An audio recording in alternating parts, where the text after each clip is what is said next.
Okay, hey everybody, thank you so much for joining us today at the RG Podcast. This is Isaiah Diesel, joined with a very special guest again, Bryce Cerrone. Is that right? Is that your name? Who came up with that? It's a pretty cheesy name. Well, my mom came up with the prefix Bryce, and I think Rice-A-Roni, the San Francisco treat, kind of came up with the second half, and then I just kind of blended them together. But I dropped it for this occasion because I didn't want a extremely long name tag there. So Bryce is fine. Well, I was hoping you'd put my other name for you, which is the Bryce is wrong. So that's clearly that's You called the show that, so yeah, it's in that's there. it's clickbait. It's just more, but it's more setting the stage of the kind of conversations I like to have that are not, they're more. I'd like to have more of a good time on here and make some fun of maybe sometimes I make fun of my guests, sometimes I make fun of myself, but I try to have the conversations as if we were talking about food or Disneyland or whatever, because some of these topics can be a little bit contentious. And speaking of contentious, we actually recently had a couple of talks from the Ukraine. One of the ladies was from Kiev, and the other one was from Dnipropetrovsk. Really hard to pronounce that. Some of them Russians and Ukrainian names. But you also had to talk yourself on this topic. So I was wondering if if you could share anything that you learned from that talk on Ukraine, because that's obviously one of the biggest. That next to Will Smith slapping Chris Rock, or like the big topics, and the Kardashians. So did you learn anything from that? I mean, I learned that Vladimir Putin is not as smart as people thought he was. Mhm. But but beyond that, I would say not much. I like being pleasantly surprised, but I'm often disappointed. So being right isn't always a great thing. Sometimes it's The good to be wrong Right. if you being right in your prediction means that something bad is happening, right? So unfortunately, I have not been surprised by what I've seen, and I wish I was wrong in that case. Who came up with the Bryce's right? I think it's positively hysterical. I think I did. I'm not 100% sure on that. It may have been a collaborative effort between myself and my producer Wes. I'm not sure which one of us said it first, but I'm gonna call it a collaborative effort. Man, I forgot to do the whole Bryce. Come on down. You just won a brand new Starbucks card. I'll make sure I put the Starbucks for the card because last time you thought you were actually winning a car. So I want to make sure we clear the air with that one. I appreciate that. Um, Good looking out. yeah. So yeah. So what are your thoughts? What are your thoughts on that? On the whole, Ukraine. I assume you're not pro Russia on the topic, but can you share with me anything that you have? I mean, I'm definitely not pro Russia. I think that I'm not even really sure what to say. It's a disastrous situation, and I'll be glad when Hmm. Russia withdraws, Hmm. by whatever means possible. We, the United Nations, and the United Nations countries have all come together and basically condemned Russia, and the Right. NATO alliance has enacted sanctions, Hmm. and I think more to come. But that's really about the best that we can do, I think. Some people have suggested that the United States should be enforcing a no-fly zone over Hmm. Ukraine, which is a dumb idea. Because Russia is a nuclear state, and so are we, Right. and we don't want to be shooting down Hmm. Russian jets, Hmm. initiating World War III, right? So, Hmm. really, we're doing what we can, and we just have to hope that the Ukrainians can hold out and continue to fund their defense and continue to sanction Russia and the oligarchs and Putin. Right. I think that was one of the most amazing things has been seeing the Ukrainian like national pride. Mhm. It certainly caught me off guard because I've seen a lot of conflicts in my days, but I've never seen people so resolved in face of such certain defeat. It's been amazing that they stood with so much pride, and people are staying and people are training and fighting. I mean, it really is something that. I mean, on one side, I take a look at it and say this makes you lose hope in humanity, seeing Russia's belligerence and such. But on the other side, it's like, man, that's a human spirit right there. That like, even being an underdog, the just not giving up and just having national pride. And before we get started, I do want to give you an opportunity to critique the last conversation that we have. But it is very important that you and I both send out an apology to Marshmello. That's the word we're going to use for her, because I had not spoken to Marsh about 3 months prior to that conversation that you and I had. And so there was a lot of people saying that they were upset. And actually, we were both dead naming her and misgendering her because I just was not aware of it. So I've apologized personally, but I do want to do so publicly because that was not malicious. It was not intentional. And has Marshmello commented on this? You know what? Marshmello is a. That's what you just said, right? Marshmello, yeah. Well, because she hasn't. I guess she hasn't chose. I was trying to help her find an appropriate name that started with an M. I don't want a dead name. You're talking about the person formerly known as Marshall. Okay, that's how we. Because I didn't want to. Okay, formerly known as Marshall. Yeah, okay. I was suggesting Marcel or Marcelia or whatever, but we haven't really decided on that. I've had some conversations, and so the point being is that person has been far more charitable, because in the conversations that we've had, they've been more charitable than most people because in that community. Because in the conversations that we've had, it has accidentally slipped out as I'm typing something. Because I'll use generically, like I'll be like, "Man, I can't believe this just happened today," and I'm like, "Oh God, I'm so sorry. I didn't mean to write man." I'm like, "Woman." They're like, "I positively know your intention, and your intention isn't to be malicious and hurtful." And that's kind of like what really triggers those people in that community is whenever people are going out of their way to do it. So it's like if it slips, he goes. Actually, she made me just break out crying. She said that I don't expect you to be a perfect person. I don't expect you. I don't have perfect expectations out of you. I'm like, well, that's great because I'm not a perfect person, and I will mess up. And when I do, I'm willing to admit it and apologize for it. So anyway, we had to clear the air on that. But I do want to. Well, can I respond to that before you move on to the point? Because I was going to apologize to Marshmello. Well, actually, that's what I wanted to talk about. So I'm actually not going to do that because I respect. I will apologize on behalf of the people who were offended by that. I don't think that Marsh. I'm just gonna say Marsh because I don't know. Marshmello's are gender neutral. I'm not convinced that Marsh was offended by that or would have been. And clearly the evidence is that she wouldn't have been. And right. I actually didn't know that she was transitioning at all. Right. I didn't know that she had chosen a new name or a new pronoun or anything like that. And the thing you kind of already touched on it, but the thing I was going to say before you brought it up was, misgendering is, it's an issue when people are doing it maliciously and intentionally, and generally that's when it's considered to be offensive by affected people. When we forget someone's name or forget their pronoun, that's not equal to the type of misgendering that draws the ire of the LGBT community. And I don't want those things to be viewed as equal. One of them is definitely the people who are misgendering on purpose, they're malicious, right? So by the way, your audio just went quiet, and I think it may have been because you moved your microphone away from you. It's in your hand right now. Okay, there you go. Is that better? Yes. Okay. So real quick, some people were really shocked that you didn't know, as a member of the LGBT plus community, you didn't know what dead naming was. They're like, how does Bryce not know what dead naming is? I do not claim. You just said that you don't claim to be a perfect person. I don't claim to be a perfect person, and I'm also not I don't know if there is such a thing as a perfect member of the LGBT community.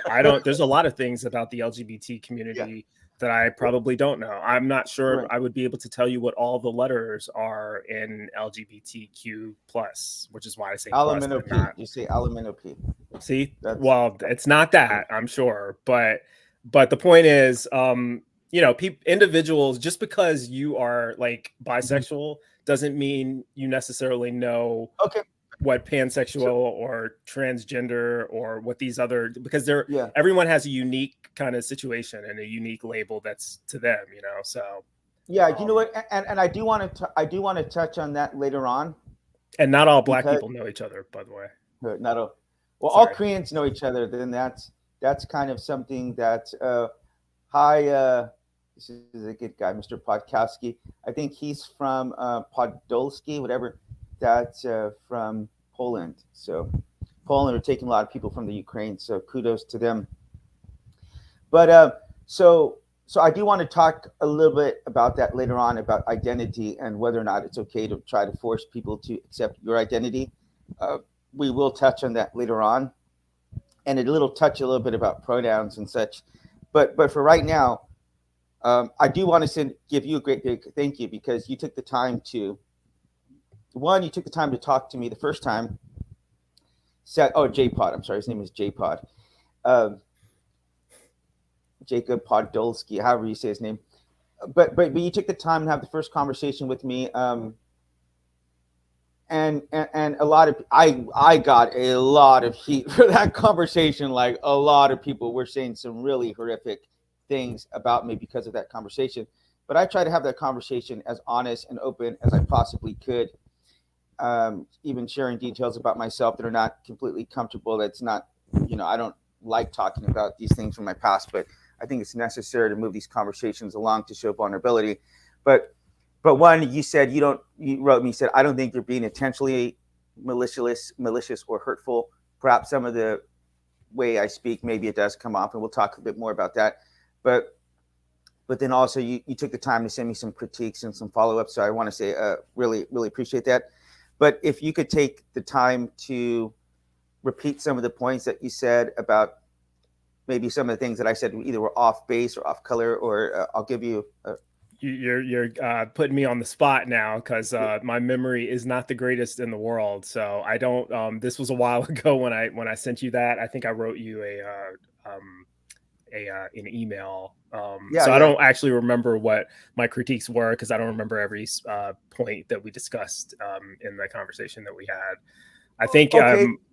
I think maybe one of the critiques I had was for you to perhaps maybe have a conversation with or get to know someone who identifies as not just someone who identifies as transgender, but someone who is a transgender woman to maybe give you a broader perspective on because it's one thing to talk about people of a different demographic, but if you never actually talk to people from that demographic, how much do you really know, right? Like you only know Right. what you know, right? And a lot of it is speculation. So maybe So talk to a few.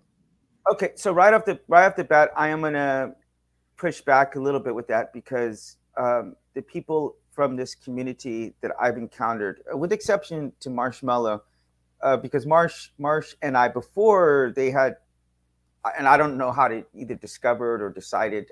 I don't know how exactly. Maybe it's a process of self discovery. I don't want to say they decided, but however that choice came, choice. I'm doing it again. However that However, the process transition unfolded. came Yeah, about. yeah.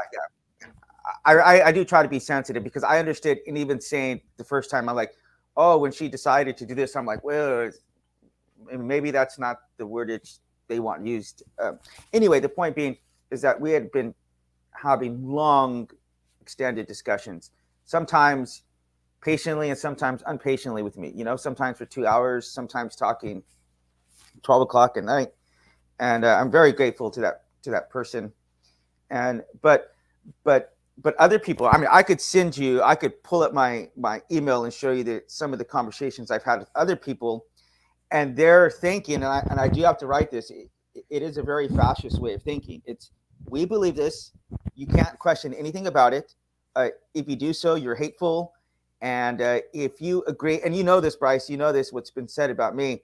If I agree with 75% or I'm 75% supportive of this community, then I'm an enemy. So there's no ally, there's no 50%, there's no 20%, there's no 90%. It's either you're 100% or you're nothing. So But that is a surely, Diesel, you're not suggesting that because people are transgender, they're more likely to respond the way that they have in those conversations than the way that Marsh has responded. I mean, you started off by saying, I've had conversations with these people, and then you Mhm. gave you threw the caveat, except Marsh. So clearly there are people like Marsh as well who you Well, could have conversation. It's not all transgender people are the same, and they're not all going to have the same attitudes and talk to you like that. So right, forget right, them and then focus on the ones that you can have a conversation with. right. And I am tempted, just so you know, I am tempted to take the person's name out and just show the actual conversations I mean, I that I believe you. I'm not sure that that's necessary. I believe that there are yeah, toxic people in every demographic, but the point is to avoid the toxic people and find the yeah. ones who you can have a conversation with. And see, the thing is, this is what makes me this is what this level of like belligerence and intolerance towards people who disagreeing, this is what gives me some pause to try to say, hey, are you really who you saying that you are? Because if you were to come to me and you said, hey, Isaiah, I don't think you're Mexican, or I don't think you're American, or I don't think you're Christian. Actually, you did tell me that you did tell me one time that you didn't believe that I had a experience with God, with Christ.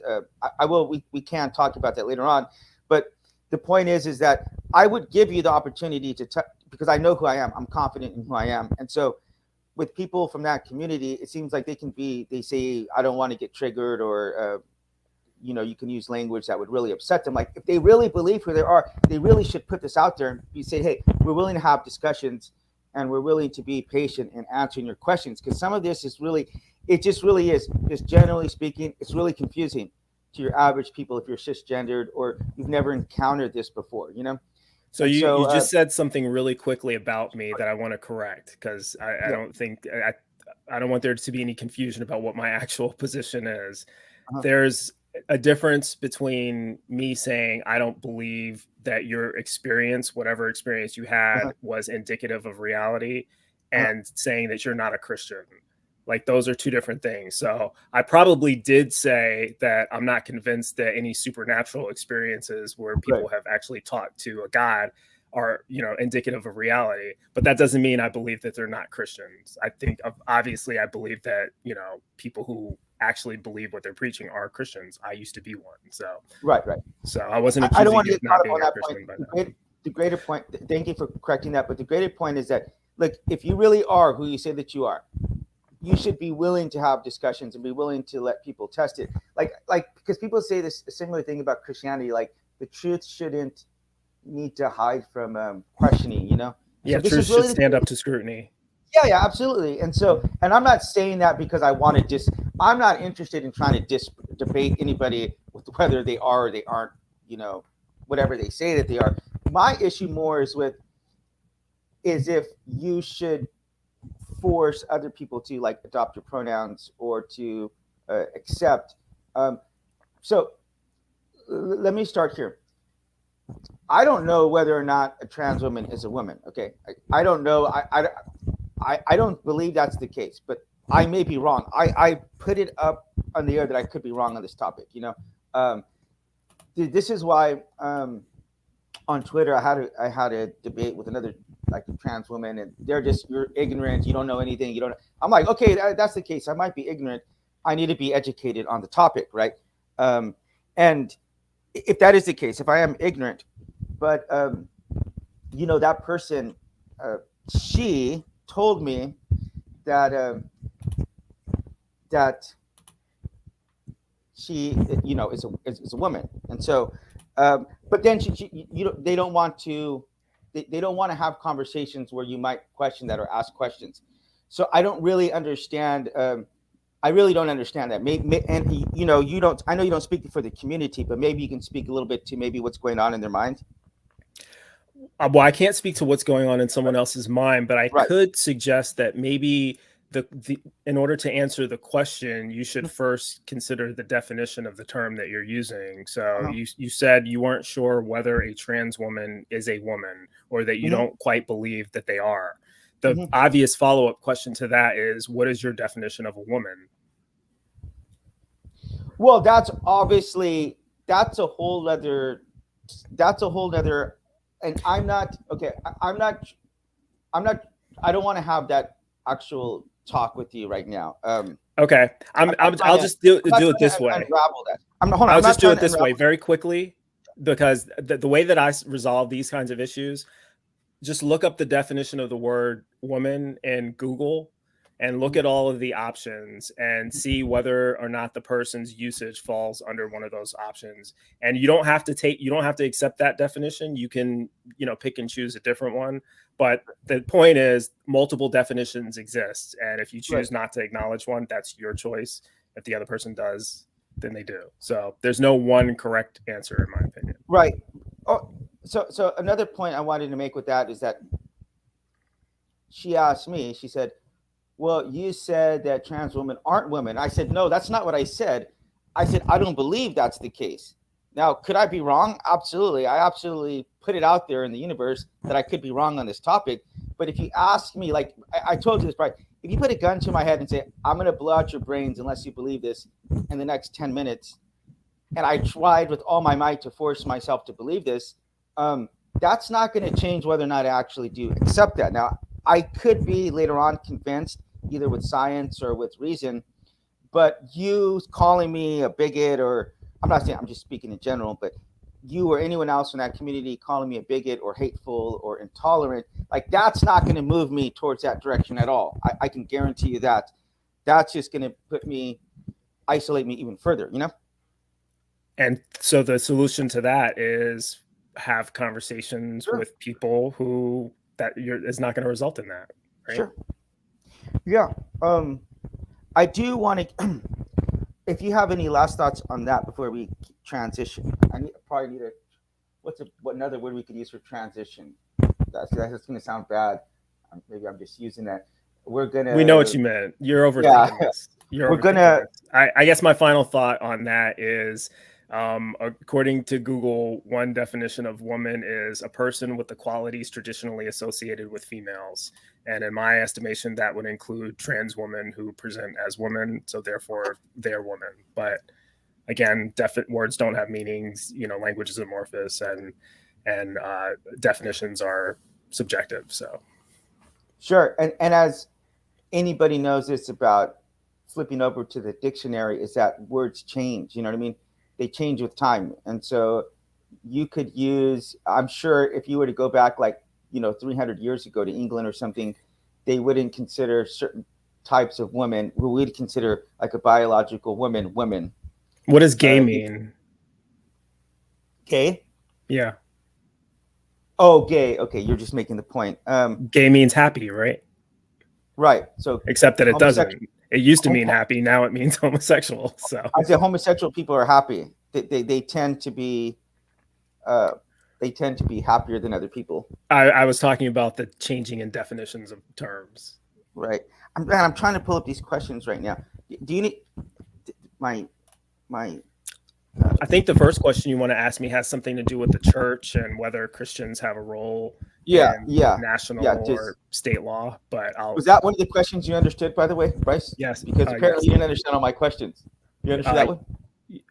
I mean, for the most part, my answer is multifaceted. The exact way that you gave the question to me was, does church or Christians have any role to contribute to state or national law? Does church? I think that should be do church or Christian. Forget the bad English. Do you want to do it? Do you want to redo it in your own way? No. Good. That sounds great. I just realized that was pretty bad grammatical error right there. So my answer is two-pronged. My answer is Christians, yes. Church, no. Okay. And what I mean by that is, I'm assuming you're talking about the American system of. You're talking about our, sure. System We can of stick to America for now. So Christians make up part of the electorate. Christians vote, right? So therefore, logically, Christians should have a say in national law, just like non-Christians or anyone else who has the ability to vote. Does the church have a role in national or state law? No. And that's specifically prohibited by the Constitution. The First Amendment, the first clause of the First Amendment of the Constitution specifically says Let me read it because I don't want to butcher it. It says that Congress shall make no law respecting an establishment of religion or prohibiting the free exercise thereof. And then it goes on to talk about a couple of other things. But this is kind of a handy. Oh, you actually have a. So people want to say I have a copy of the Constitution in my back pocket. You actually do have one. Yeah. That's good. Well, I don't like. Because you have to. I talk about politics too. I don't just talk about religion. I don't just talk about LGBT stuff. And so people like to challenge you. I like knowing what I'm talking about. I have a Bible. I have a Constitution. I have a Quran. I have things that I need to refer to so that I'm not just talking out of my ass. So one of my sorry, I don't know if I can say that. Yeah. So. One of my best friends here is a Muslim, and it's Ramadan right now. So every morning I'm sending him pictures of like steaks and steak and cheesecake and stuff and fried chicken.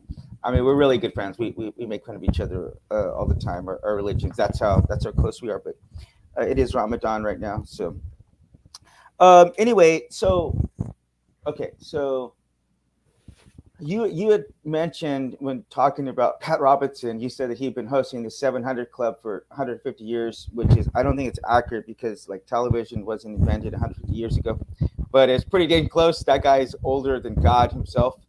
Yeah, I mean, a lot of shows that began in newspaper, migrated over to radio, and that was an invention, and then radio transitioned to television. We have streaming now, so technology has changed, but the ideas haven't. Yeah, it is pretty bizarre because people start mentioning Russia and Ukraine like in prophecy, and you made a really good point about talking about if the Bible was actually referring to these things as prophecy, they should have been using the actual name. They should be talking about Ukraine or Crimea or Putin. Like the Bible said, like Putin's going to invade Ukraine, and it would be much more convincing then, wouldn't it? Much harder to deny. Yeah, prophecy. It would be more convincing, but also, one of the weakest arguments, and I do believe that most Christian apologetics are based on some really weak arguments, but one of the weakest ones I've heard is that Jesus fulfilled like these X, Y, and Z prophecies, and that it would be like it's like 1 in a trillion. But it's like, if you understand that, like, let's just say I said like in 100 years, like there's going to be a guy by the name of Mike, and his mom's going to be named Debbie, and his dad's going to be named Mike or Bob or whatever.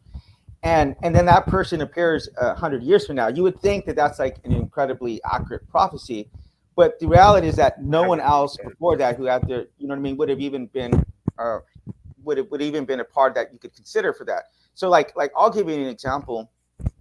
My cousin had a kid named Isaiah, and his girlfriend was named, her last name is Perez, and they happened to break up at the time, and so that dude, his name is Isaiah Perez, which is my name, and he actually was born on April 13th, and that seems like a ridiculously outrageous. Oh, and that's my birthday. I'm sorry, I should clarify that. That's my birthday. So we're born on the same name when we have the same birthday, and that might seem like an absolutely 1 in a billion like coincidence, which it really is.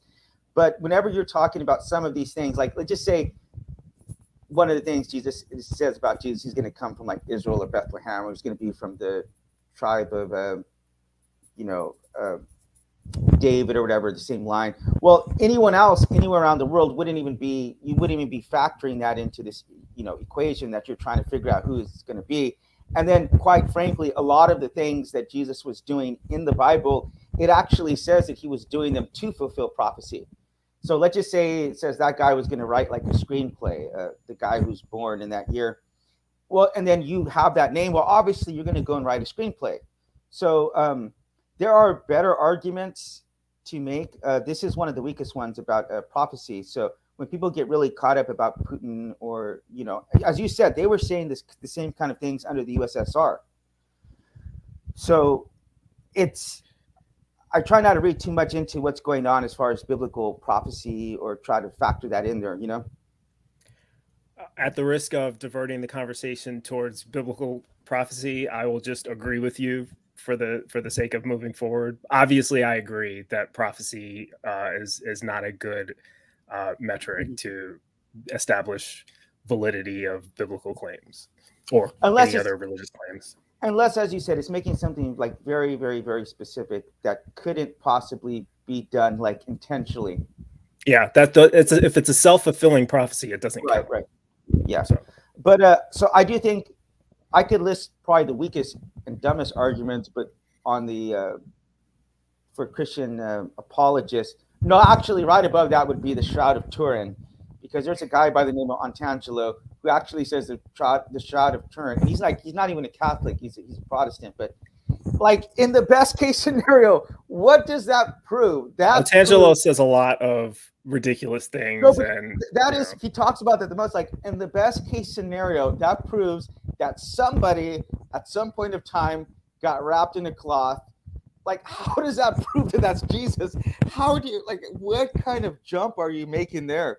It's those are just really those kind of things make me cringe as a Christian. So, but you know what? Going on to the second question I have, I just was will my say this. answer sufficient for the first question? By the way, Yeah, that's good. you didn't push back at all, so I'm assuming it worked. No, I was going to say I'm just I'm a secular humanist as far as the government goes. I am very religious, but I do not believe that you as a gay or bi person should be allowed should be forced to adopt a Christian perspective on marriage. You know, we talked a little bit of this about before. We won't go into those details, Bryce, but you're not obligated by the law to do that. So I believe you have free will and freedom. So I'm very much against that. But this is an interesting one. This I really want to get your opinion on this one. But what are your ideas on federalism in states like Texas and Florida? And I will elaborate a little bit more because we do have freedoms, and states have freedoms to choose different, different laws. In California, for example, like the fireworks, those big fireworks aren't legal, but a lot of people from California go over to Nevada and buy those fireworks and bring them back. And they're always starting forest fires, killing people every year in California. You should probably know this. I live in California, so yeah. You do. Mm-hmm. Okay. Yeah, they're always starting fires and stuff, and or blowing up their hands or whatever. But the point is, okay, so that is kind of like maybe not really that big of a deal. But whenever you literally have states choosing now whether or not women can have abortions or get gay married or transition, it's really. I was wondering where you were going with that. Yeah, I got to say it's really weird because to me, at least in South Korea, like the laws are everywhere. There's just like South Korea, and there might be like that much of a difference region to region, but it's pretty much the same. You know what I mean? It's pretty much the same. So I got to say, I've lived under both systems, and it does seem like America's it opens the door to a lot of abuse. What are your thoughts on that? And also what's going on in Texas and Florida? No, don't say gay, and then banning abortions. Well, I'm against both of those, and in principle for numerous reasons. But I to answer the first part of your question, what are my ideas about federalism? It's kind of hard to answer that question without getting into an is-ought fallacy, because I can tell you what I think federalism is in the United States and the fact that it exists and it's employed. I don't really have any thoughts about that other than to say that's the system that is in place. Now I can tell you whether I think we should be respecting states' rights over or state law over national law or national law over state law. Ultimately, I think national law trumps state law. That's the way that it is. Should it be that way? It depends on what the law is, in my opinion. So it's kind of relative there. As far as Texas and Florida goes, I haven't kept up specifically about, I haven't like read the bills. And so I don't know the language in the laws that you're talking about. But in principle, I am against banning abortion. I am against, I think the don't say gay, ban or whatever it is that's like the dumbest thing that I know of. And, it's dumb just for a lot of reasons, and I don't know. I think atheism is dumber, but that's me. Well, I mean, what is the point of the law? What is the intent behind don't say gay or don't say trans? So I don't know. I'm not sure if I'm going to speak to intent because it does make me a bit nervous because Well, you should know this. You should know this because atheists often frequently talk about Christian indoctrination of kids. And I will talk a little bit more about some of the indoctrination that I had later on whenever we discuss being a parent of a gay or trans kid. That is one of the topics. But I do want to say that if you have younger kids, they can be, I guess, impressionable to maybe to be told that they are either gay or trans. I don't. I mean, I've I only don't heard like. I Hold don't on. think I've only that's the heard. case. Hold on. I've only heard some stories about like some teachers maybe like in putting some influence maybe on some kids, and so just you understand that kids are impressionable, and so Yeah, if but I you don't believe those stories. okay, so you don't believe them. I mean, Yeah. I tend to. Okay, let's just say this. You might have someone who's like a tomboyish, a girl who's just maybe more into dirt and playing baseball or whatever, and you might assume something like that as a kid, like maybe okay, maybe this person's gay or maybe this person's trans, but it might just be that they're into those kind of things. And so if you have a teacher, someone is like, hey, you know, maybe they could be pushed into believing something that If you maybe have a it's not. teacher that does what? Like, I'm That not is saying sure what you're saying the teacher is pushing, they're doing. pushing that this kid is trans. Is there any evidence of any teacher pushing someone to be a gender or a sexual orientation? I've heard I've heard lots of stories, and I tend to. I don't put too much. But is there any past, evidence? Like, I I've heard couldn't lots go- of stories about a lot of things too, Yeah. but I but couldn't have go you to seen any. evidence of that? I haven't. So, But okay, so well, I have seen things like like transvestite like story time and stuff, and they're teaching kids. I have seen videos of that stuff. So some of this is not totally out there because I have seen videos of them teaching about, you know, like writing transgender stories into children's books or I don't have a problem with that at all. okay, But okay. that's not necessarily telling someone else that they are transgender. Like, those are two different things. Yeah, okay, yeah, okay. So I agree with that. I agree with that there. But yeah, I don't know. I guess I don't really have a way to appeal to that for being really wrong, other than to appeal to the Bible. And so as I'm having this conversation with you, I'm realizing that's pretty much my only recourse to say, well, and I don't know. You know, I could take a step. I could take a step back. I could take a step back and say, if I were to analyze this from a just totally secular standpoint, and I would say that, you know, yeah, let's take God out of the equation for a second and just say you have a young person who's 5 or 6 years old, whatever, and you think that they could make some kind of decision whether or not they want to be parents in the future. You know, like let's just say a 6-year-old boy came to you and said, "Hey, I want to be like, I want to be, I want to get fixed to where I can't have kids. I'm a heterosexual, but I don't want to be, I don't want to have kids in the future."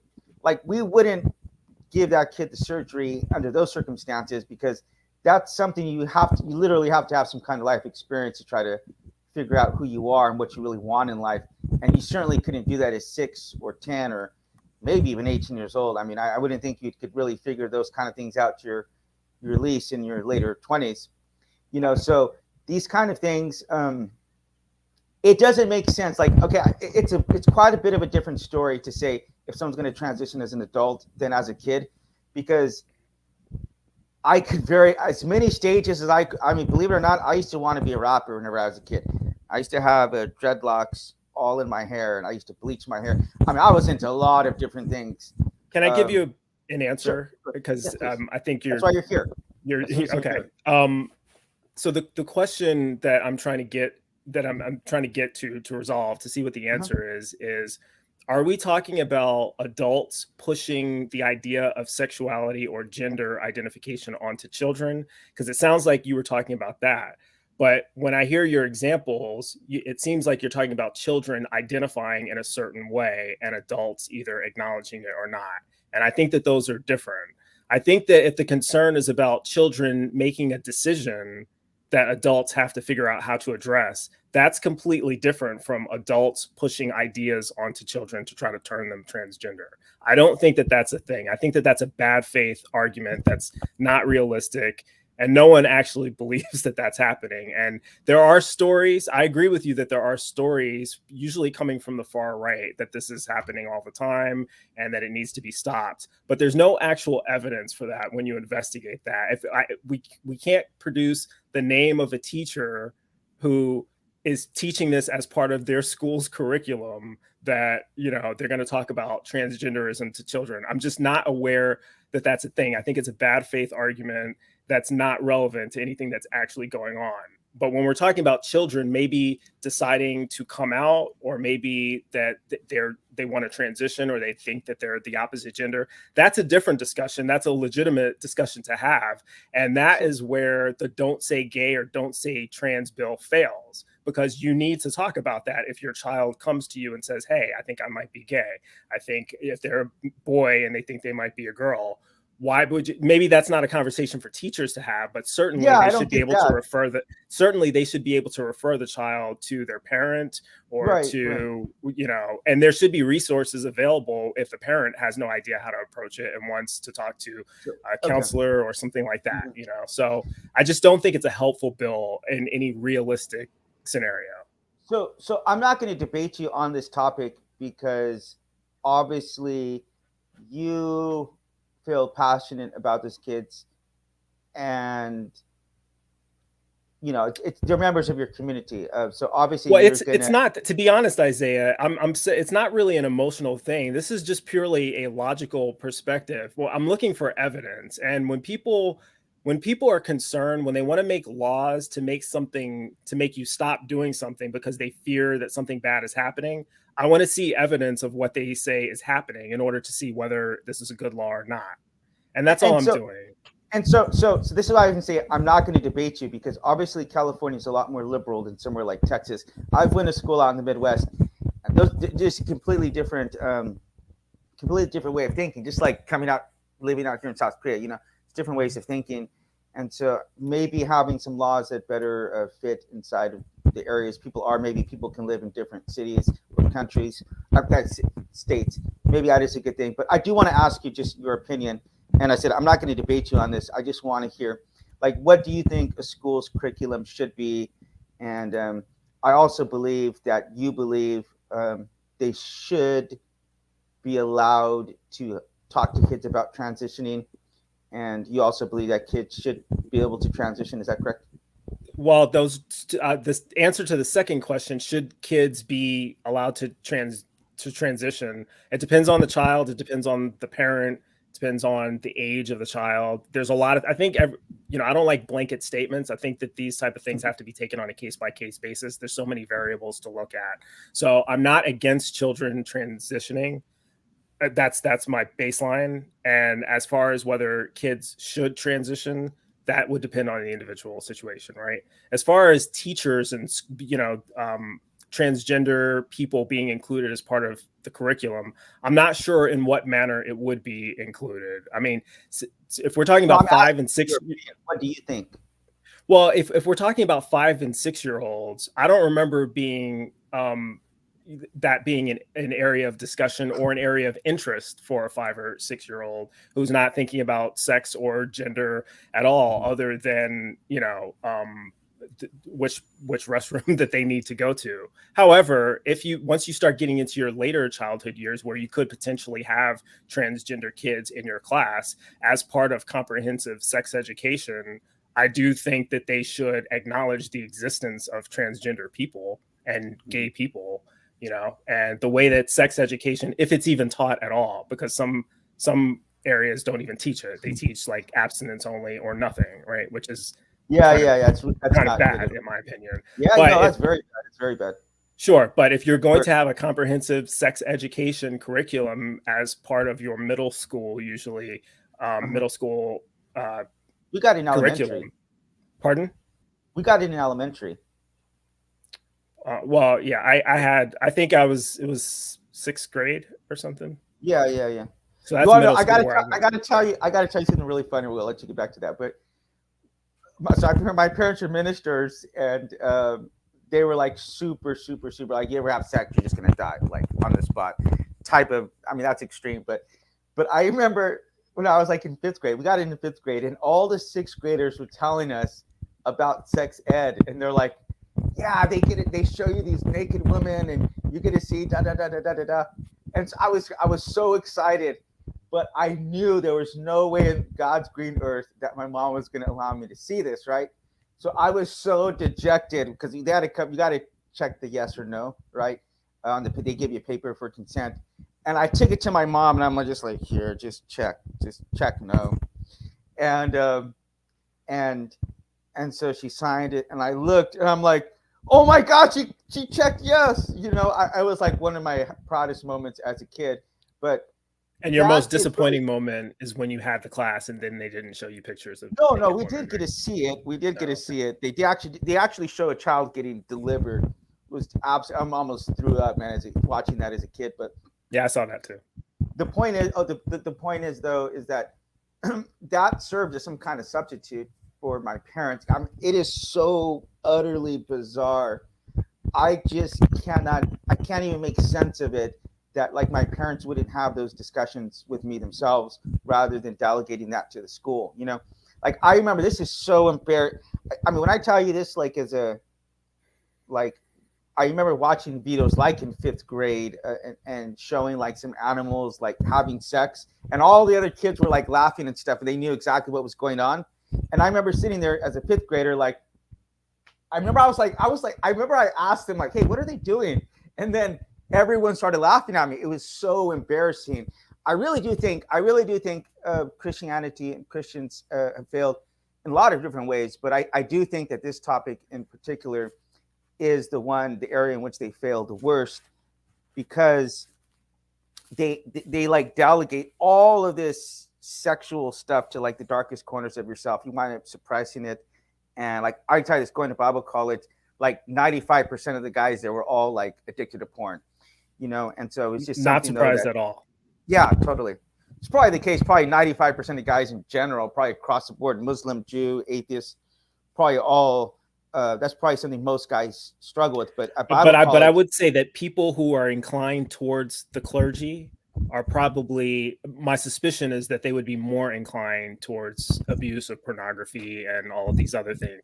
In fact, that's one of the reasons to get into clergy for a lot of people. It's a way to, it's kind of a way to either atone or to keep themselves occupied with something else, Interesting. But it's interesting. So that's not surprising to me. Before we go on to the next question, I do want to ask you something, because you actually cleverly came up with a Bryce is Wrong episode called Circumcision First Cut is the Deepest. I thought that was clever. But you were going after Christian circumcision pretty hardcore, but then I assume that you would support like the transition of this, like, I Am Jazz girl who is a trans woman, a trans girl. I think she's a woman now. I think she's probably over 18, but it's probably the most well-known case. But in the course of that thing, I felt so horrible for this person, because you could see the kind of physical pain that they were going through to try to get these surgeries. I mean, they probably went through dozens or so surgeries, and one of those surgeries was bottom surgery. And so I was thinking, do you find it at all contradictory or hypocritical that you would be against taking the tip off of a penis, as opposed of a child, as opposed to removing the entire thing and destroying their ability to be parents later on? Not at all. Okay, no, it's not hypocritical, because my objection is people doing surgery on other people without their permission. If someone wants to do that to themselves, that's their prerogative. I don't have any problem with someone choosing to get circumcised. I don't have any problem with someone choosing to transition. I don't have any problem with someone getting a tattoo. The problem is when someone decides that someone else's body needs to be a certain way to conform to their preference. That's when it becomes a problem to me. But you do understand that by what you just said right now about people are choosing their body as far as a child, then you should be able to say that, well, a child should be able to drink, or a child should be able to have sex or get a tattoo. The reason why I don't think that argument works with children is because they can't give consent. Well, that's not to my position. My position isn't that a child should be able to get a tattoo or should be able to drink alcohol. We wait until they're at the age of consent for those right, things for them to be able to do that. Circumcision is the opposite. We don't wait right, till we don't wait until they're old enough to make a decision. We just right. decide for them. So that's not hypocritical. It would be consistent to not circumcise them and then let them reach the age where they can decide. So okay, but by definition, though, kids cannot give that kind of consent for transitioning. You don't like even for guys. Like I honestly believe that the age of like adulthood should be raised up at least another 2 years, maybe like 20, because our minds aren't even, especially as guys, aren't even like fully developed. I think they say till like 25 years old.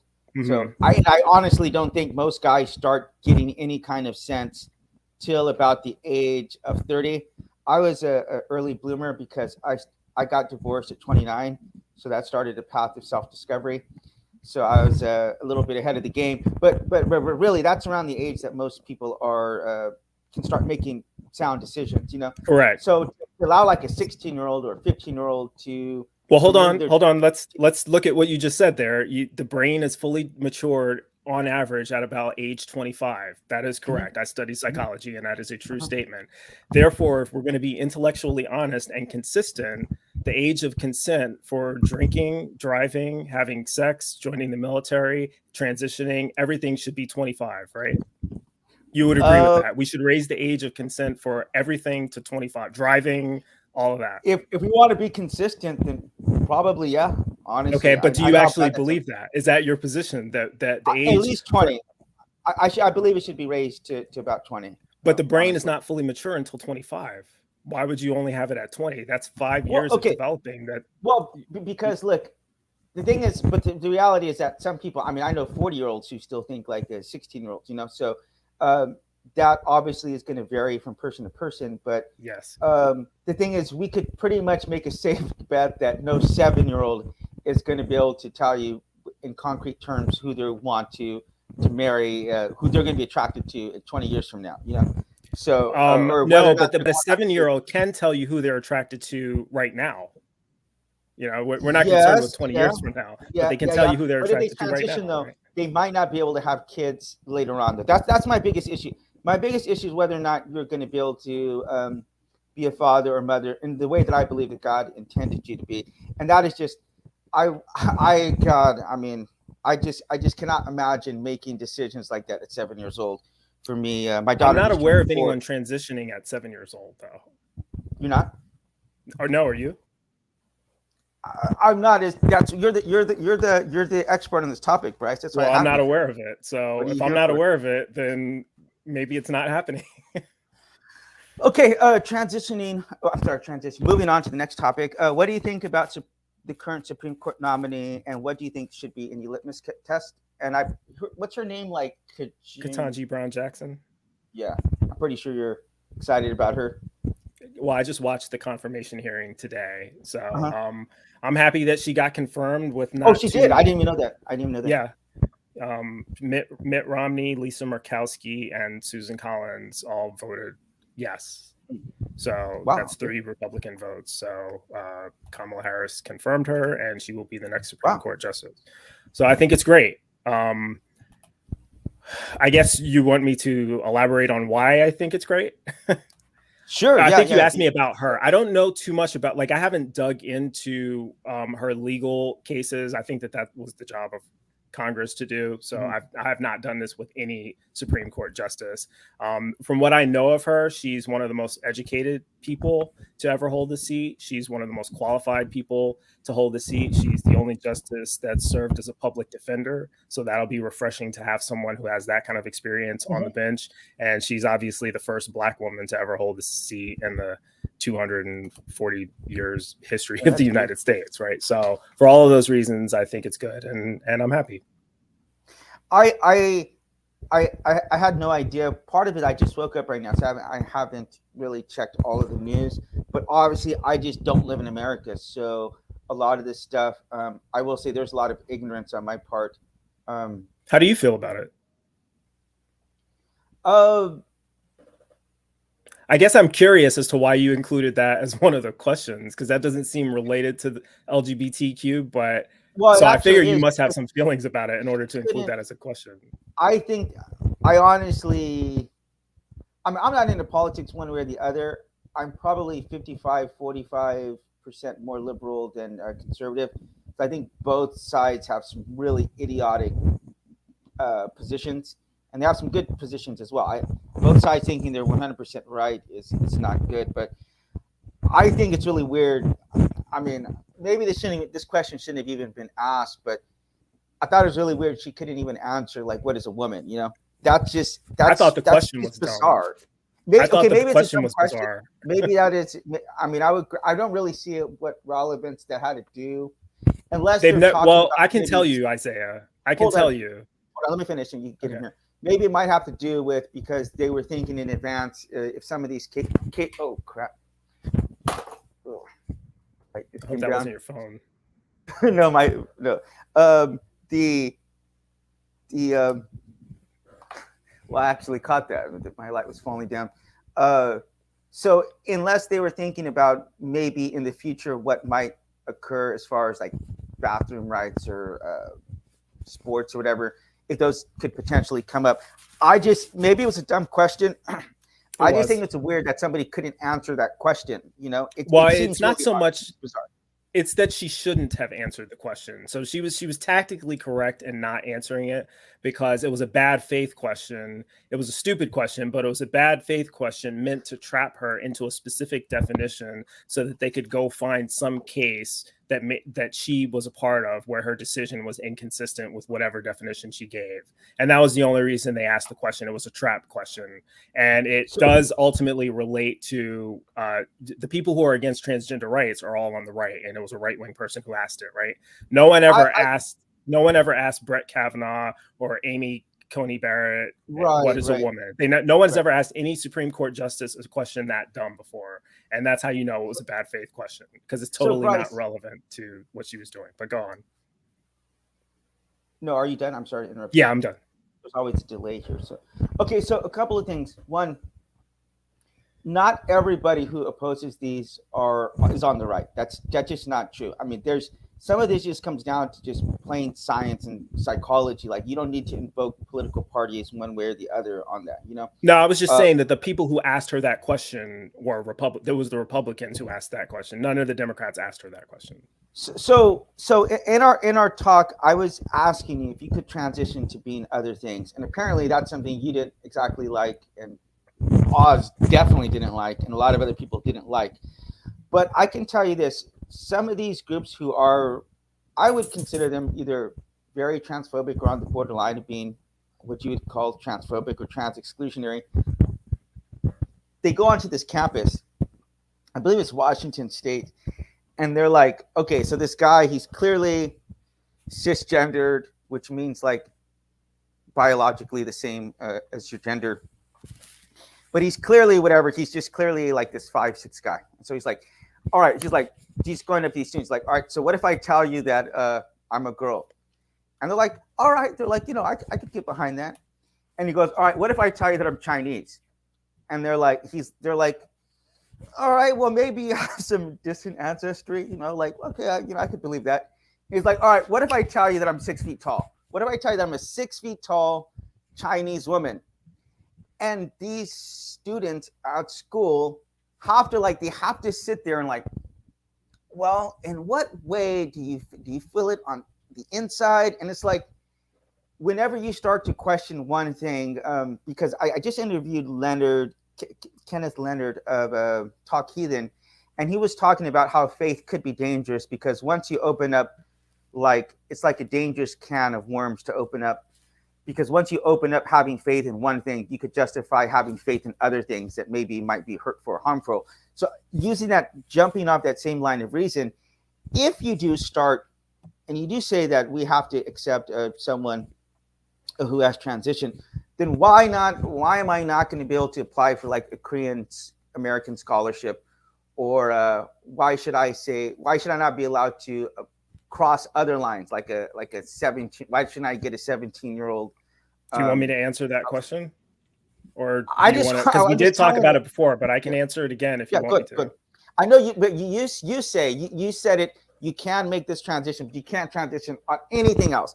I can't go from species. I can't go from race. I can't go from age. There's only this one, and I'm telling you, if you allow this, then the people who do want to make those transitions are going to say, now you're discriminating against me by not recognizing this.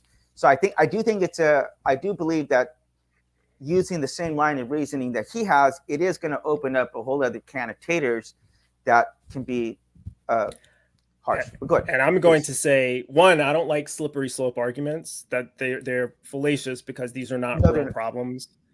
Pardon? Sorry, those actually aren't fallacious, but I will let you. I'll let you. In this case, it is, and I'm going to tell you why. Interrupting is bad. Interrupting. Go. Keep going. Okay. Keep going. I don't like these types of slippery slope arguments because I think that problems should be dealt with when they are actually problems and not before, right? It doesn't make sense to invest time, money, resources, energy, or thoughts on things that are not actually problems. The problem to be considered today is gender. And when we look at someone saying that they want to identify as 6'4" when they're 5'9", do we have a proper definition of what it means to be 6'4"? Oh God, please don't go this Bryce, please. That's the person I called you Oz, by the way. Please. Oh, this is like, please don't go down that route, man. What route? Do we have a definition of what it means to be 6'4"? Yes, we have a measuring tape. Correct. So we have an objective definition of what 6'4" means, right? Now let's consider the other question that you asked a few minutes ago. Okay, I'm sorry. Do we have a definition of what it means to be a woman? Is there an objective definition for woman? So I'm sorry, I apologize already because I thought you're going with this is that I thought you're going to this completely subjective like line of reason. I'm sorry. No, my point is that all those other things for the most part are objective, right? They have objective meanings that everyone kind of already agrees to. Yeah. Woman has multiple meanings. Some people think it only refers to biological sex. Some people think it refers to how people identify. Some people think it's both. Some people think it's how you present. There's a lot of different, there's no like one standard. And the reason why Ketanji Brown Jackson couldn't answer the question is because it depends on which definition you want, you know? Right. And that's the next question. But go on. Yeah, that's the next question I have here. So it just leads right into that. But I do want to say this, that people say that slippery slopes are fallacious, and that's not always the case. I mean, it has to violate one of two things. One is that there has to be some kind of logical connection between what you're saying and where it could go. So I could say, well, hey, if you allow trans people to go to the bathroom, then next thing tomorrow, we're just going to outlaw pedophilia. We're gonna legalize pedophilia. That's obviously a jump that makes no logical sense there at all. Okay. Right. Or you could say something totally different, like then you're gonna legalize marijuana, or like let's say you said we're gonna legalize marijuana. Well, someone could say, well, the next thing you're gonna do is you're gonna be allowing kids to use heroin, and they're making this giant jump that doesn't follow. Okay, so that's one. You have to be able to say that there's no way that's going to happen in the first place. But then second of all is that if you're assuming that the last part is actually bad, which is by saying like, did you say, oh, we can't give blacks or women the right, or blacks the right to vote, because next thing you know it, then women are going to have the right to vote, and then minorities and then Muslims are going to have the right to vote. Well, you're assuming that one is wrong, right? So by asking these questions, I don't think in any sense is making a jump that's not logical to happen. Like when we start talking about transgenders in sports, which we'll get to in this next topic, it's not at all some. Do me a favor, move your microphone because it's scratching against your. Oh, sorry. It's not at all a wild assumption to say that it's in another 10 years we're going to have transgenders just beating the living hell out of women in sports, and so then you would have eliminated cisgendered. Because I'm not going to call them women, as I think you got upset last time whenever I making that distinction by calling them women, but cisgendered women or biological women, it's gonna be a space where they aren't able to compete competitively. So I do want to ask you. I do want to Do you ask want me you. to be able to respond to that? Because I disagree with you on that. Okay, point that's you fine. just made. Yeah, that's fine. That's fine. I think that it's You're not, fallacious. hold on, you're not here to agree with me, Bryce. You're here to Oh, disagree okay. with me respectfully. You're Good. here to enlighten me. So I Not respectfully enlighten. disagree.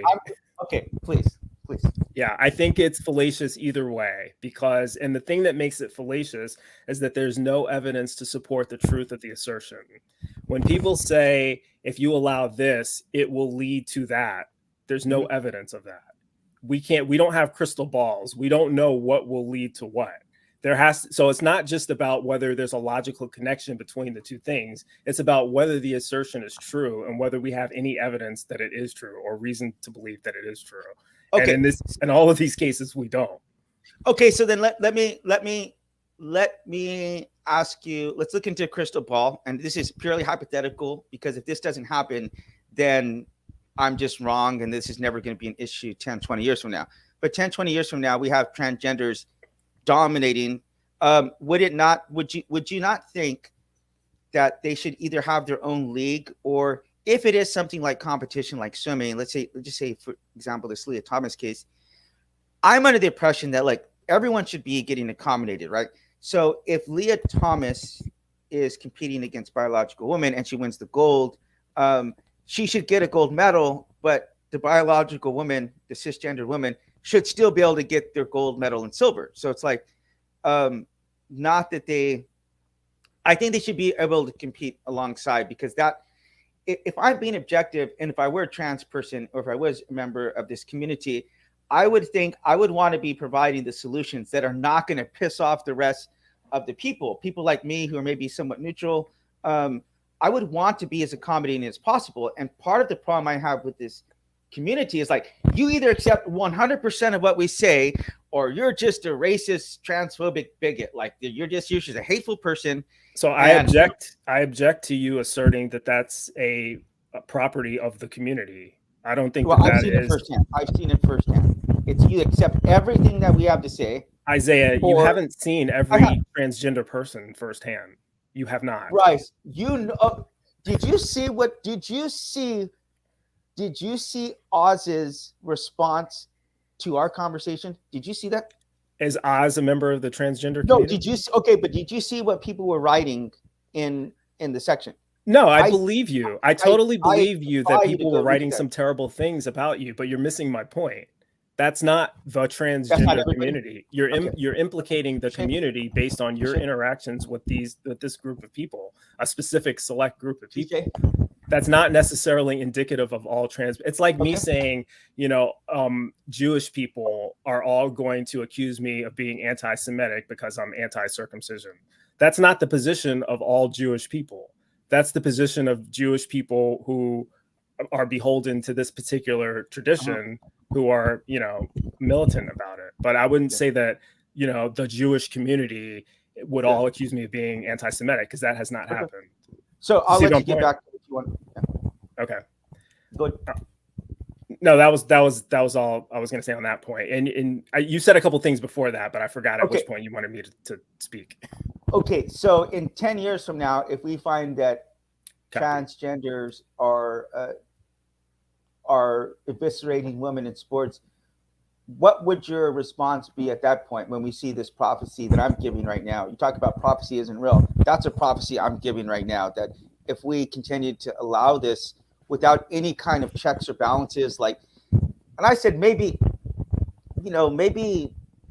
I wouldn't have a problem with Lia Thomas competing against biological women if they could still receive their gold medal and silvers. Like if we had separate categories like that, I would have no issue with it. You know what I mean? Well, that's not really competing against them then, right? That's just swimming at the same time. And if you win. She won. But you can't win though. You don't win if somebody else gets the gold. Winning means you get the gold and everyone else loses. It doesn't mean multiple people get a gold. That's not what winning means. Like we have objective definitions of 6'4". There's an objective definition of what it means to win. It means the gold. Not you get a gold, you get a gold. It's not enough you get a gold. So, Oh God, bro. I will Oh. say though, you did say something that I agree with, so I have to Oh acknowledge. God, okay, I got one thing right. Good. I'm not 100% wrong like last time. I think in your hypothetical situation, if we find that transgender women, you left that word out, so I'm just going to correct it. We find that Sorry. transgender women are beating the crap out of cisgender women. You know, and at this point, we're presuming that there are enough of them swimming, right? It's not just Leah. What's her name? Leah. Thomas. What? It's not just Leah Thomas. My daughter's who's name winning. Leah, by the way. Yeah. Pardon? My daughter's name Leah, by the way. Oh, okay, cool, pretty name.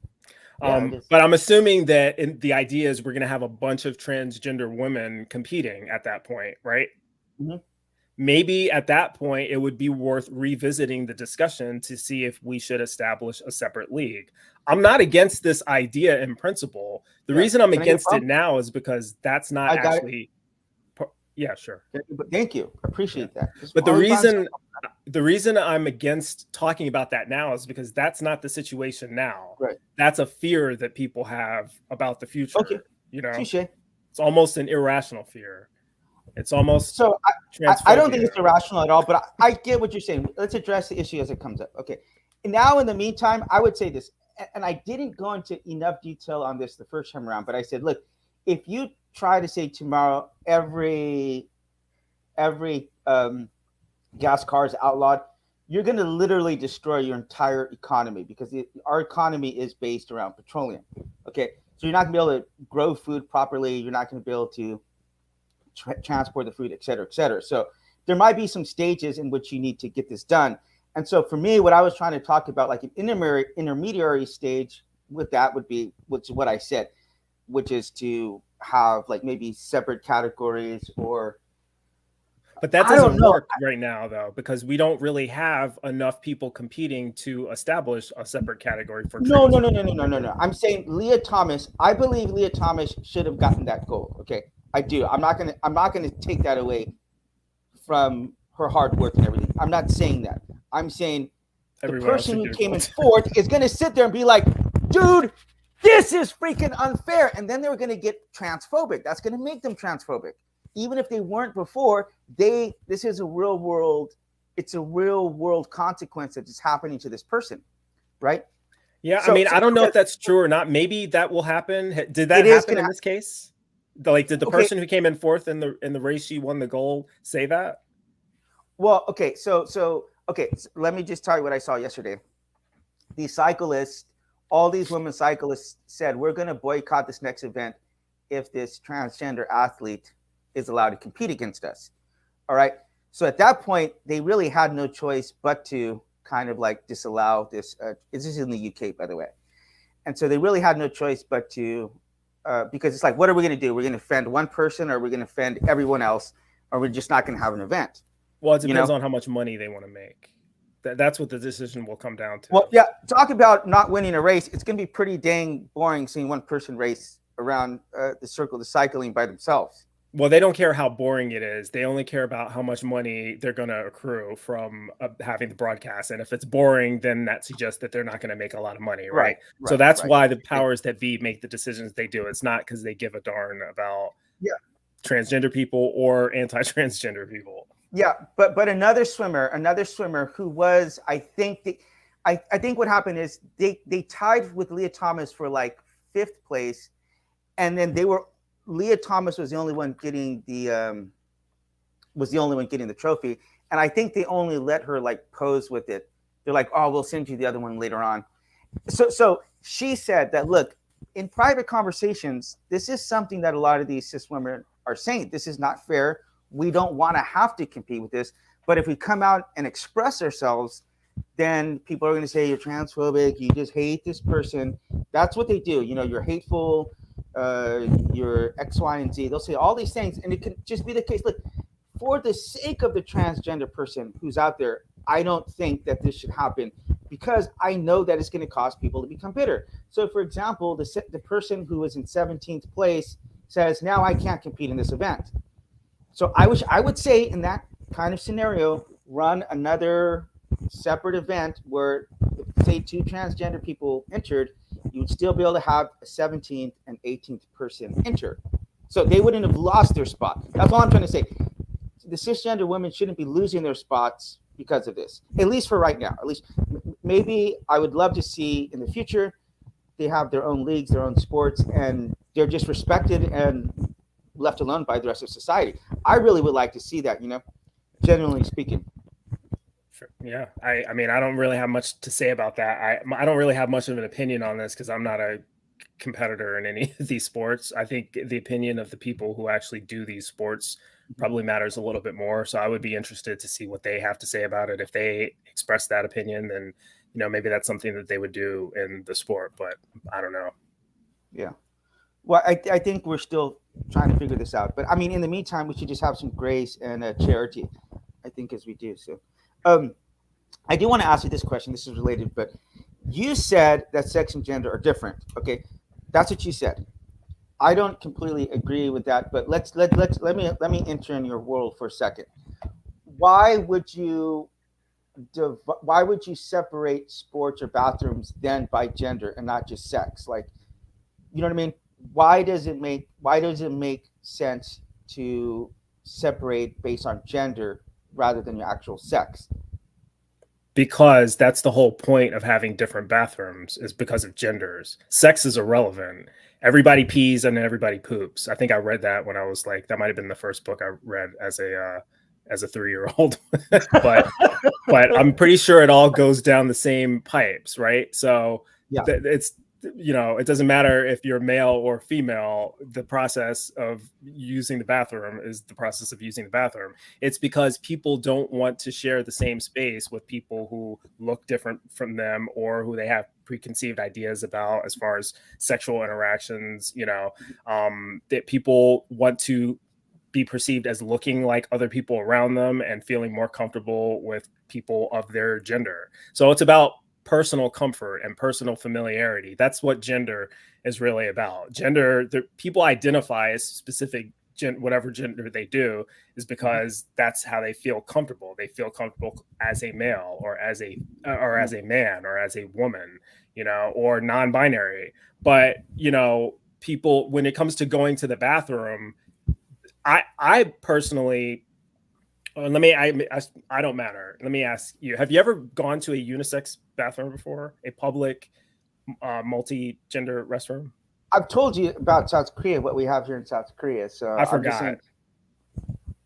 Just at the beginning of where you're going, they just have like neutral bathrooms. Like but I mean, are they public? Are they one person units or are they multiple person? No, they're one person. Well, okay, no, I'm talking about a multiple, but like where there's many stalls. Have you ever gone into a restroom like that where there was multiple? No, okay. You did send me an amazing video though. I think was one of the best ideas I've ever seen, which is a bathroom like that, what you're describing, which walls to the top. I mean, the doors to the top. Is really good because I genuinely just hate pooping next to people. So having that. Well, that's commonplace in Europe. Really? Wow. The United States is an outlier when it comes to Western countries with how we do. When people from the UK or from Germany come over here and they go to our public restrooms, they think it's the weirdest thing they've ever seen because they're not supposed to look like that. There's no privacy as far as they're concerned. Whereas, really, you know what? I've been to quite a few places in Europe. I don't recall ever seeing that. And I'll try this. I went to Belgium. I'm trying this in Belgium. They have these urinals, and right above the because they're so much more open about sexuality. I mean, I would think they'd be less inclined to be interested in that, but literally above these urinals, they have like these women, these pictures, and they're like yeah, I've seen that. Oh, you've seen that? Okay, I've seen pictures of it. I haven't actually been to it. And they're like joking. You see some of the girls are like laughing at you. It's pretty funny because they incorporate sex into all kinds of stuff. Like you'd be watching, like am I really watching this commercial where like it has to do with ketchup and like what does that have to do with sex? You got to be They'll careful, somehow Isaiah, though. You have to be what? careful about stereotyping a demographic or a nationality. That's one restroom. We don't know that every restroom in Belgium looks like that, right? That could have just No, been I a only bar saw that one. I had a only saw one. theme. But I mean, Yeah. in general, just Europeans are much more open about sexuality, and I mean, I went to nudist beach there. You know what I mean and stuff. No, you're right, but here's the thing that they don't consider that sexuality too. They I do agree that they are more open about sexuality, but they don't Yeah. link all nudity to sexuality Right, either. right. That we are closed about sexuality, and we call anything that has anything to do with nudity pornography. They don't. Yeah, That's not what it yeah, means to yeah. them. No, I So agree. it's just, yeah, it's a cultural difference. And I don't remember Um, where I was going with that. I think I was talking about the restroom, but the multi um uh the unigender genderless restrooms, right? yeah, but hold on. The one thing I want to hold on. The one thing I want to say about that is the most brilliant thing about the video you sent me was that it was open from both sides, so anybody walking by could see into it. Because that is one of the most dangerous things about you walk into a bathroom and you have your pants down. It's a vulnerable. If there's only one way in and out. It could be vulnerable. Anybody, even a guy, like it's not. This is not the cisgender guys. You know, everybody has to poop and pee, as you said. So it's Well, I know uncomfortable. I'm uncomfortable in public bathrooms. If I'm being honest, I don't like. I know in most airport restrooms I've been in, there's multiple entrances. Usually Okay. you can go in this way and that way, and they both link up to the same Right, room. right. So but the point is we just have to redesign restrooms to make them conducive towards people of all genders, and then there's not a problem. So it's kind of a non-issue if you're intelligent about the design of the restroom, right? Like you can have private stalls in there where nobody's looking at anybody else, and it's fine. You can. Sorry, you want No, to say? please go.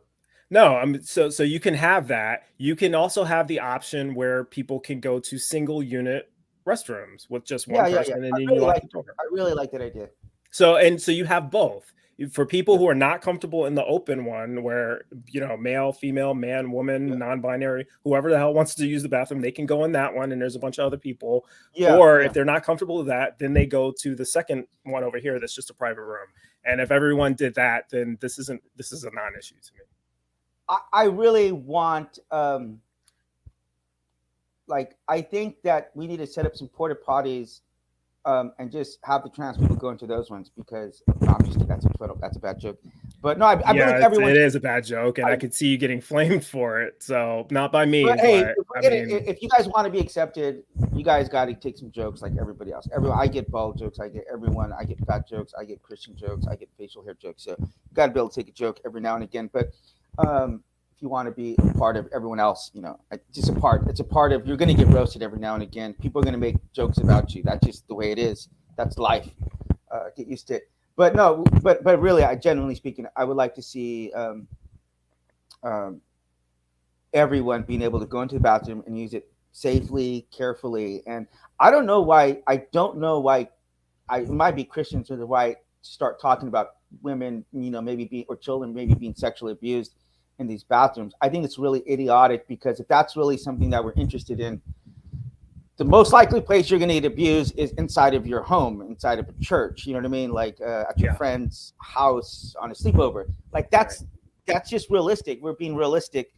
I haven't heard too many. I'm sure they happen. I know cases happen in bathrooms, but that's such. If you just did a pie graph, that would be like the smallest sliver of where sexual assaults actually happen. You know what I mean? So it would be an unreasonable, irrational fear for people. Yeah. I do believe so. I do. Yeah. Like I do believe there are fears that are legitimate, and something like that. If you were to make a case arguing like that, it's like be realistic.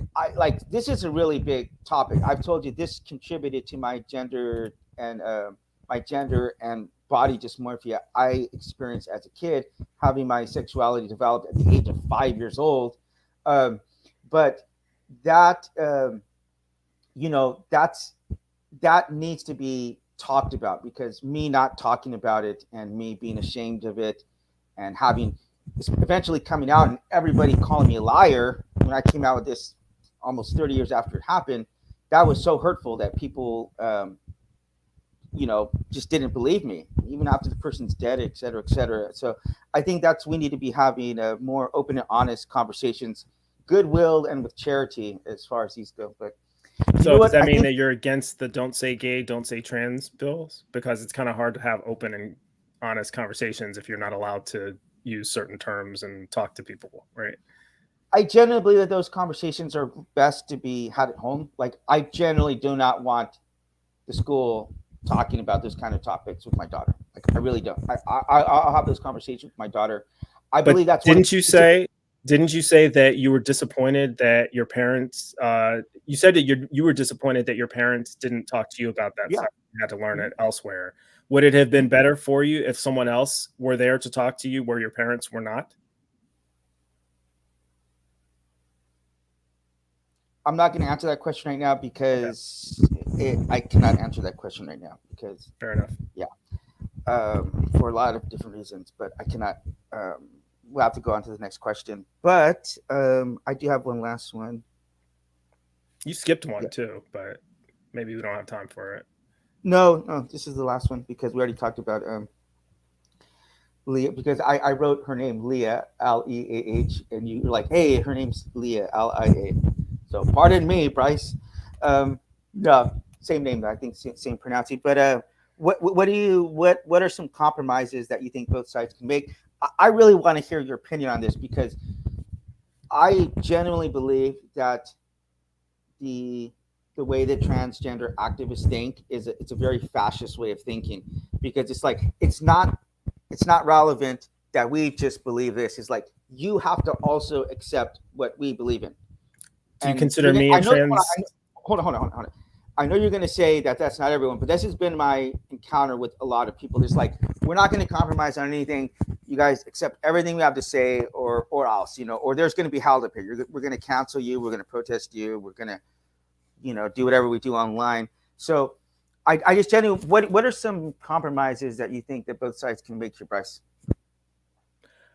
Do you consider me a transgender activist? Activist?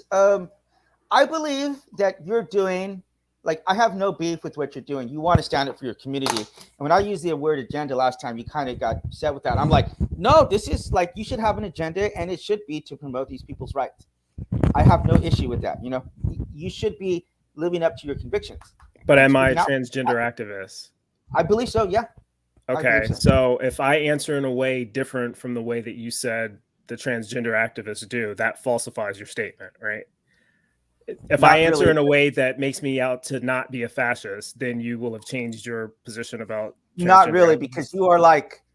Okay, so then you're gonna stereotype all of us, no matter what happens, right? No matter what evidence you get, you're just gonna continue to stereotype. But Bryce, you know this. You're a giant exception to a lot of the rules. I mean, just like talking. I don't know that, Isaiah. You're claiming that, but I have met transgender people that have very similar views that I do, and other people who would identify as transgender activists. So I'm not convinced that I'm that outlier. I'm convinced that you've had some bad experience, and that's kind of poisoned you from the idea of the LGBT community or the transgender activist community as being fascist people. But it's a stereotype, It's like, to me, it's no different than any other negative stereotype. But you do realize, though, that in fact is also being an atheist, you are an outlier as far as atheists who are willing to have like civil discourse and disagree on stuff and be respectful and stuff. Like most atheists do not have the same level of respect and goodwill, charity as you.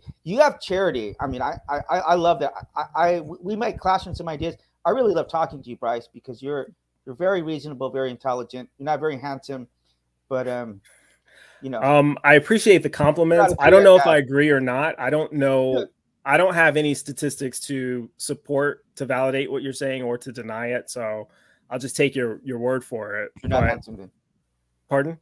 You're not handsome. No, I think you're a handsome guy. I'm talking about being an outlier among atheists. I don't know if that's true or not. Most of the atheists that I interact with seem to have similar views, but I am aware of the ones that don't. So I don't know what the statistics are. I don't think that there are enough of us who are public about our atheism to really have a proper sample size to say how most atheists are. But I'll take the compliment. I think that I think you asked me about what are some compromises. I think we already kind of talked about a few with but as far as like the sports thing, is that specifically what you're talking about? Just any. Well, the bathroom one to me doesn't require a compromise. The solution is simple. You redesign bathrooms and you give people the option to go to a public one or a private one. That's not at all simple. That's not in the slightest sense of the word simple. That's a lot of money and time to do that. I don't care about money or time. If you want to, these are your options. These are your options. Your goal is to save money and time, or your goal is to come up with a solution that solves bigotry against transgender people. If those two goals are in conflict, then that's a personal problem that you have to figure out. But for me, the solution is simple. I didn't say it was easy. There's a difference between easy and simple, right? The idea is very simplistic. It's just a question of whether people are willing to do it, you know? And that's not easy. Some people would be, and some people wouldn't. Some are cheap, some are whatever. But that's a simple solution to me. And I don't think it's very difficult to implement. You know, just have it in your code, in your building code, that future design buildings, public establishments will have restrooms that conform to this. We do that all the time when modernizing with fire standards, with all these other things, right? Absolutely. So to me, that's a simple solution to the bathroom part. Sports is going to be a little bit more difficult because, you know, one of the things we didn't talk about is the fact that, and I'm assuming you don't have no problem at all with transgender males competing against men, right? It's only transgender women that you have a problem with, right? We had to talk about this before, about just what the most vulnerable class is, and I do think that I don't care if a trans woman comes into a bathroom with me or to a locker. Like, I was talking about sports in that particular right. So, right. I can't imagine a transgender trans man beating me in a sport, but I mean, I could be wrong. A transgender boxer just won a title recently. It was in the news. That's why I brought it up. So the first transgender male to win whatever belt and whatever weight class against men. Yeah, I'll send you that. I'll send you that link. Okay, I'll look it up. Knock me over with the feather, then. So it has happened, you know. Okay. But the point is, most people usually have a problem with it the other way, right? No one complained about that when that happened. Right. You know, there was a girl, there was a cisgender girl who beat a bunch of boys in wrestling, right? And everyone celebrated that, except the boys who refused to wrestle her, right? So it seems to be a little bit of a double standard, but I will say, every case, you know, we need to look at these on a case by case basis because they're all different, right? If Leah Thomas, I guess her name is, I keep forgetting her name. I keep wanting to say Leah Thompson because it's an actress that I know, but I know that that's not her. Back to the Future. Leah Thomas. I don't know when she transitioned, and how old she is. Like, I don't have any of these facts, but when people transition younger, and this goes back to should they be allowed to transition younger, this tends to be less of an issue because they don't have the physiological development caused by the hormones that they would have had if they transition later. That totally makes sense, because if you ever see like 7-year-olds, boys and girls playing, it's pretty the same. Equal. I mean, yeah. And actually, at around 12 or 13, girls have an advantage because they grow a little bit. They hit their growth spurt and puberty a little bit faster than boys. They're usually about 2 years ahead of boys. And then I can't imagine, unless you're saying that the girls are 12 and the boys. No, a 12-year-old girl is bigger and stronger than a 12-year-old boy on average. 12-year-old boys are still prepubescent most of the time, and 12-year-old girls have already started their periods. And I can't for the life of me imagine that, but I could be wrong. But I mean, I'm not a biologist. But then around like 14 is when it starts reversing again. And then boys, when they get their growth spurt, it's like, usually not all of them, but for some of them, it's like immediate. And then they're clearly much bigger and stronger than the average girl. So that's when it becomes a problem. But if you do hormone blockers before then, because you have a child that doesn't know whether, they've expressed an interest that they might be transgender, maybe hormone blockers might be an option until they're 16, 17, 18 and know for sure that they are whatever gender they identify as, and then they can decide to transition that way. You don't have the issue of them being physiologically, the wrong gender. I would be okay with that as long as it doesn't make them infertile. That's my biggest issue, because I'm a father, and that's been the greatest joy of my life. And so I do want to, I do have to go right now. I do have to get to work. I hope you have some time. Stick around to the end. I'm going to take myself off stream for a quick second, but I just would like you to give a solo, just anything you want to say about, as an advocate to the anyone listening who might be maybe anti-trans or whatever. If you just go for 1 or 2 minutes, or take as long as you want, about what's been your experience and about how these are really human people who have real life issues and stuff. We can talk about this, but at the end of the day, their lives are at risk here. And so, yeah, if you, I'll do my best. No pressure. Okay. Sorry to put you on the spot. Okay, 1 second. Or just hold on. I'm taking myself off. I think that this is strange, because now I almost feel like I'm hosting my show, and I realize this is not my show, and I don't have any control. So here goes. I think that people should be willing to consider the opposite side of the argument, and that entails putting yourself in someone else's shoes, trying to reverse the roles. I think a lot of people who are anti-trans, anti-gay, anti-whatever you are, they've never actually considered reversing the roles and trying to look at it from that person's perspective. And I think that's where a lot of the problem happens. I think that the best way to resolve conflict is to listen to the other side, figure out what their position actually is without straw manning them, see if their position makes sense. If you were to put yourself in that role, what would you think? How would you behave? What would your position be? And that's a great place to start. But so many people leave out that component of trying to empathize by putting yourself in someone's place. It's kind of what empathy is all about, right? Being able to feel what someone else is feeling. How can you do that if you don't have any perspective on that? It's not an easy thing to do. It's simple. It's simple, but not easy. I'm not transgender. I don't know the transgender experience, but I could imagine being of a certain age where I was telling people that I'm a male, or that I'm a man or a boy, or whatever term we're using, and them saying, no, you're wrong. I can imagine that. That may seem unrealistic to people, but I'm based on what transgender people talk about, it seems like that's the experience they're living. It seems like other people are trying to tell them that they are a gender, and they look in the mirror and see themselves as the opposite of what people are saying. Well, I can't imagine that, and how would I feel if I were in that situation? I would probably be making some of the same arguments that the transgender allies are making, right? You can replace transgender with gay. You can replace it with whatever race or religion, whatever demographic your bigotry is towards. That's the other thing. People are not honest about themselves in terms of whether they are expressing bigotry. People don't like to be called bigots. They don't like to be called prejudice. The first thing that racist people say is, I'm not a racist, right? The first thing homophobic people will say is, I'm not homophobic. I have gay friends, right?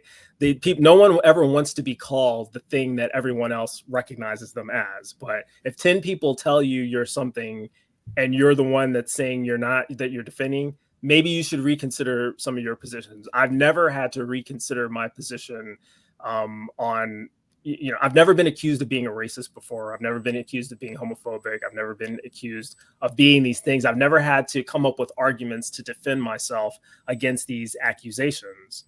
And, but if people are constantly attacking me for being transphobic, well, there must be a reason for that. Either the problem is everyone else or the problem is me. So the first place I'm going to look is me.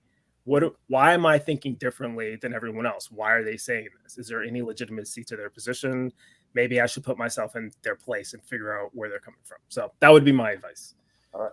Well, I'm going to go ahead and drop this mic for you because I have a mic. Was the Bryce right? Can you give me a win on that point? The Bryce was passable. You did right. okay. No, great job. Really, I appreciate that. I was actually trying literally when I was making the thumbnail. I'm like, what word could I use here that's like not right or wrong? Because I had the old thumbnail, and I'm like, that's clearly just satire that I put the prices wrong on there. But it's definitely. I really appreciate your time. Really appreciate you talking to me. And if you wouldn't mind sticking around after this brief outro, Sure. you can find Bryce. Bryce is on the Ting. Ting. I put a link to one of your videos on there. So yeah, thank you for your time and stick Thanks around. for having me. Yeah, absolutely. Check out our website, rgpodcast.com. Bryce and I may disagree on some stuff, but one thing I definitely do not disagree with Bryce about, he is a very decent, intelligent, non-handsome person. And we need more atheists like him. And I told him we even need more Christians like him. So here we go.